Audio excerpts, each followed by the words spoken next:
At diagnosis, we weren't sure of the prognosis because all they could tell us is they knew she had a tumor, but they didn't know how, if it had progressed to the brain, if it had progressed down the optic nerve. So Adam and I sat in a waiting room for 8 hours one day as she was under anesthesia, getting an MRI, getting all kinds of tests, not knowing what they were going to come out and tell us. Thinking that it was something that's, just a typical case of pink eye, to hearing that she has an advanced stage tumor in her right eye and not knowing what the prognosis was going to be, whether we were going to be able to, spend future birthdays with Kinsley, was just heart-wrenching. Prior to this, I was worried if they scratched their knee on the playground. I was worried about the general things that moms worry about, not a doctor looking me in the eyes and telling me, I'm sorry, your child has cancer. It's nothing any parent ever wants to hear. I remember it so vividly. I remember putting my head in my lap, and in my head I was screaming, this is not true, they have the wrong child, it's not my child. But I had to come to terms that it was my child, and although I was crumbling inside, I knew I needed to pull it together and do everything I can and fight and let Kinsley know that we were going to be her strength.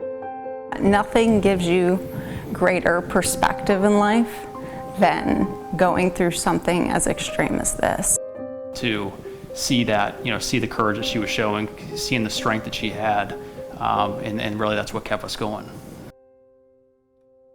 And when the child life specialist came in and said that Kinsley was eligible for Make-A-Wish and started talking with Kinsley about, what would you want to do, and to see her face light up, and when she talks about, she wanted to go on a cruise and she loved Mickey and Minnie, and so to see her, just the joy that brought, and to change the discussion away from her port access and away from her lab, blood draws and all the treatment that she was going through, to focus on something more positive.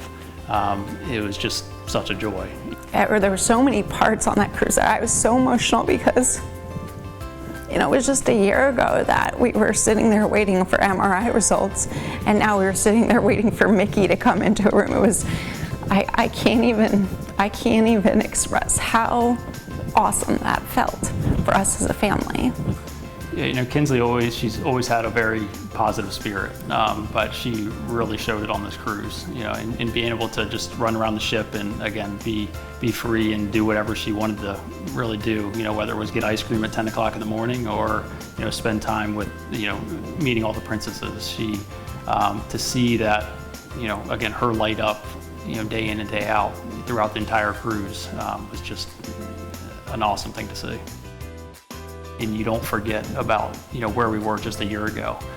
So to be able to continue to have that emotional support from someone like Make-A-Wish, and to be able to give Kinsley that magical experience, is such a big help. And even the anticipation up to the wish was so healing in itself, because we had this light at the end of the tunnel that we constantly talked about and looked forward to, that 8 more weeks and we get to go on the Disney cruise. We had a countdown, and it just lit us all up that we had this amazing, this just amazing light that we were all working towards. What Make-A-Wish has done for our family gave us so much hope. It gave us so much healing. It gave Kinsley something to look forward to. And it truly helped her through the darkest time in all of our lives. And for that, we'll truly be grateful forever. I would just encourage for those that are, that are able to help other families, that, to look at an organization like Make-A-Wish to be able to provide that fun and provide that experience, so that these families and these children can, have that light in their life. Thank you to everyone who made my wish come true.